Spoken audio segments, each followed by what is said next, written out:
অনেক নেতা কর্মী দেখি খুব উৎসাহিত যে আমাদের হাসিনা আপা দেশে আসবে। কখন বলেছে? যখন ট্রাম্প পাস করেছে। কই ট্রাম্প আর কই হাসিনা। যদি পাগল না হয়ে থাকে তারা কি এই কথা বলতে পারে যে ট্রাম্প পাস করছে, হাসিনা দেশে আসবে? হাসিনা কি ট্রাম্পকে আওয়ামী লীগ করে, না বিএনপি করে, না জাতীয় পার্টি করে? তার এখন দল আছে।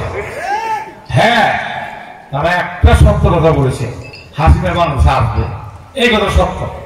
সেটা আমরা তাকে বিপ্লব ভান্ডারী দেশে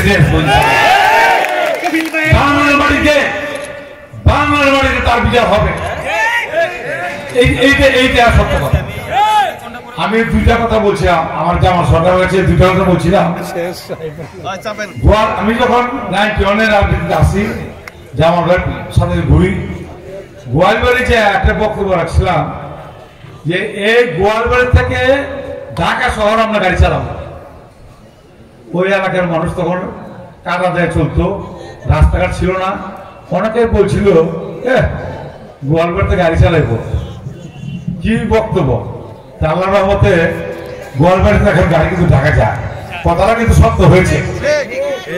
আর একটা কথা বলছিলাম বক্তৃতা, জামাল ভাই আমার সাথেই ছিল, বিদ্রোহ ছিল, যে শেখ হাসিনার বাড়িতে, আমার অফিসটা কিন্তু শেখ হাসিনার বাড়ির সাথেই, আমার অফিস। বুঝলেন, এইখান থেকে শেখ হাসিনার বাড়ি আমি অ্যাটাক করবো। শেখ হাসিনার বাড়ি কেন করবো? তাকে ধরতে বাড়িতে দেবো না।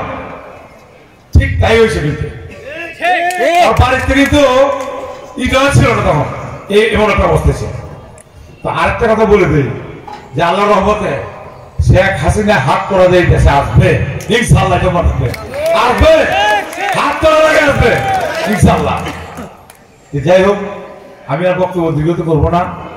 আমি নেতা কর্মীরা যারা মামলা হামলা, যারা মসজিদে নামাজ পড়তে গেল আওয়ামী লীগের আমার পাত্তা দেয়নি, আরেকদিকে আমাদের নামাজ পড়তেছি। আর এদের সাথে যদি আপনারা ঘনিষ্ঠ সম্পর্ক করেন, বন্ধুত্ব সম্পর্ক করেন, টাকার বিনিময়ে যদি তাদের নিয়ে হাঁটেন, টাকার বিনিময়ে যদি তাদেরকে বাড়িতে আশ্রয় দেন, টাকার বিনিময়ে যদি তাদেরকে বিভিন্ন সংগঠনে, স্কুল কমিটি, মসজিদ কমিটি, ইউনিটে বসান, হচ্ছে দুঃখের কথা রাখার জায়গা নেই আমাদের। আমরা কার কাছে যাব? যারা এগুলি করে, আমরা যার কাছে যাবো তারাই যদি এগুলি করে, আমরা কার কাছে গিয়ে দাঁড়াবো? এই জন্য আমাদের মনে রাখতে হবে যে কারা এই কাজগুলি করে, কারা বিগত দিনে করেছে, এখনো করতেছে এবং আগামীতে করবে। সবার মামলা দিচ্ছে। আমি সেদিন একটা রুগী দেখতে গেছিলাম অ্যাডাম লেগে। আমার রুগী বলে যে ভাই এখানে এনামে থাকে, দেখেন আপনার এখানে এনামে থাকে।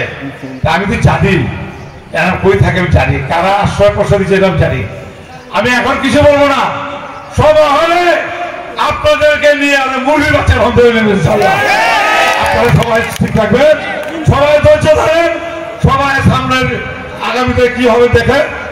আগামীতে ইনশাআল্লাহ যত তাড়াতাড়ি নির্বাচন হবে তত আমাদের জন্য ভালো হবে। সবাইকে ধন্যবাদ দিয়ে আমার বক্তব্য শেষ করছি। আল্লাহ হাফেজ।